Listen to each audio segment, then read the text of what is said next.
Yes, ikaze nanone wowe nshuti yakadasohoka udahema kudukurikira umunsi ku munsi. Iyi ni Rero Media TV, tugenda tugaruka ku makuru y'imikino kugenda avugwa mu equipe mugiye mukundara ku mugabane w'Uburayi. Breaking news zizamuka ari nyinshi cyane, transfer news zizamuka ari nyinshi cyane, updates news bagenda barekura cyane nyinshi cyane. Abanyamakuru ku mugabane w'Uburayi, ibinyamakuru bagenda byandika byinshi cyane, hanyuma natwe twagenda tubikugezaho muri version y'ikinyarwanda imeze neza cyane, tugenda tubicacambo gake gake. Reka nkwibutse ukana kuri subscribe utarayikandaho, hanyuma wayikanze reka ngushimire cyane, uri umuntu w'agaciro cyane. Nge nitwa Sam Kaira nk'ibisanzwe, bandi kumwe na mugenzi wanjye Dusenge Evode, tugenda tubagezaho updatinga umunota ku munota, isaha ku isaha.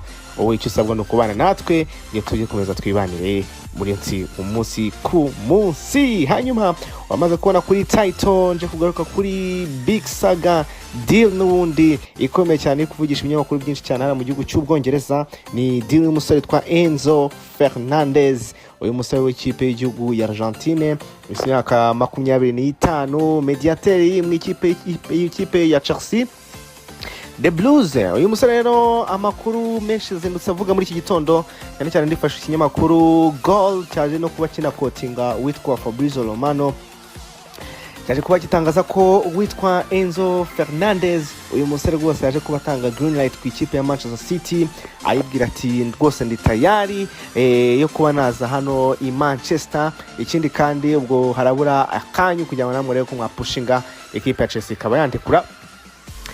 Ibi tugiye kuba tubiganiraho akanya gato cyane kugira ngo ubashe kuba wagira update ufata kuri no transfer y'ino musore. Abakunzi ikipe ya Chelsea mwegere hino, hanyuma n'abakunzi ikipe ya Man City namwe nizere ko muri tayari. Uko twabonye mu mikino yagiye ibanza ku ikipe ya Manchester City, twagiye kubona ko ikipe ya Man City irabura umusore mu kibuga hagati witwa Enzo Fernandez. Byumahire uwitwa Enzo Maresca wamutojeho nawe yagaragaje yuko amwifuza, amukeneye nyuma yaho witwa Rodi Cascante left ikipe ya Manchester City, hanyuma uwitwa Bernardo Silva nawe akaza kuba ayivamo. Byagaragaye ko ikipe ya Man City mu kibuga hagati ikeneye izindi mbaraga zikomeye cyane. Uyu musore w'umunya-Argentine na twagiye twiga ko mu bintu byacu byagiye bitambuka mu ikipe ya Chelsea ntabwo amerewe neza mu by'ukuri, uhereye kuri impera za sezo y'umwaka ushize, aho yagiye agira ibihano ahabwa n'ikipe ya Chelsea. Abakunzi b'ikipe ya Chelsea nabo bakagenda batamwishimira. Hanyuma ku munsi w'ejo kwa mbere umukino bakinaga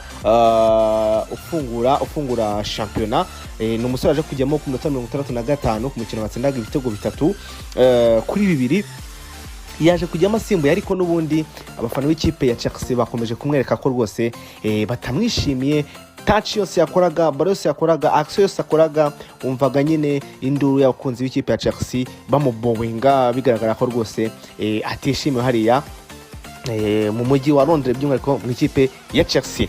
Hanyuma uwo musore nyine of course nawe yaje kuba ha green light ikipe ya Man City, ayereka ko rwose willingness ayifite yo kuba yajoininga project ikipe ya Manchester City. Ikindi kandi ubwo ni ikipe ya Man City nayo rwose igomba kuhita ishakisha uburyo ki itegura bid iri officiel yo kohereza mu ikipe ya Chelsea kugira ngo ko ino deal bayirangiza.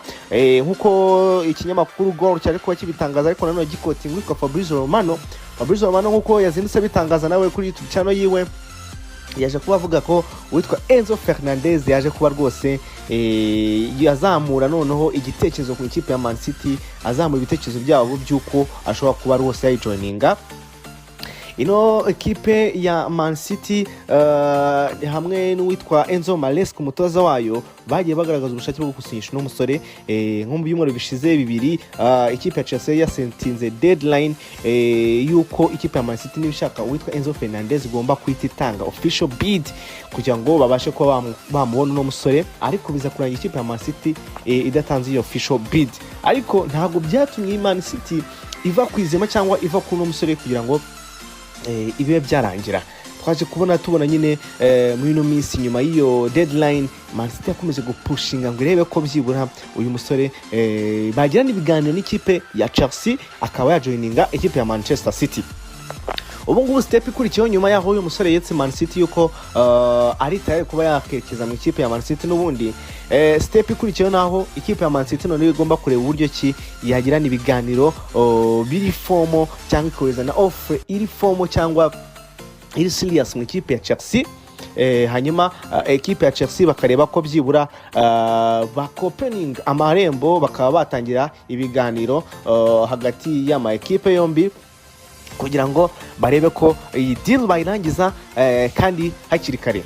Ku ruhande rwa Chelsea bo baje kuba bamedinga clear position yabo iri clear cyangwa baje kuba bavuga icyo bashaka. Bo barashaka ko iyi transfer ishobora kuba yaba yego nibyo cyane cyane bigendanye n'icyo umukinnyi ashaka, ariko bo bakabona amafaranga ahagije cyangwa bakabona uburyo buhagije bwo kuba bamusimbuza. Nicyo Chelsea ishaka kuko umukinnyi amaze kubabwira ko ashaka kwisohokera kandi nabo barabibona ko umukinnyi abakunzi b'ikipe ya Chelsea batamwishimiye.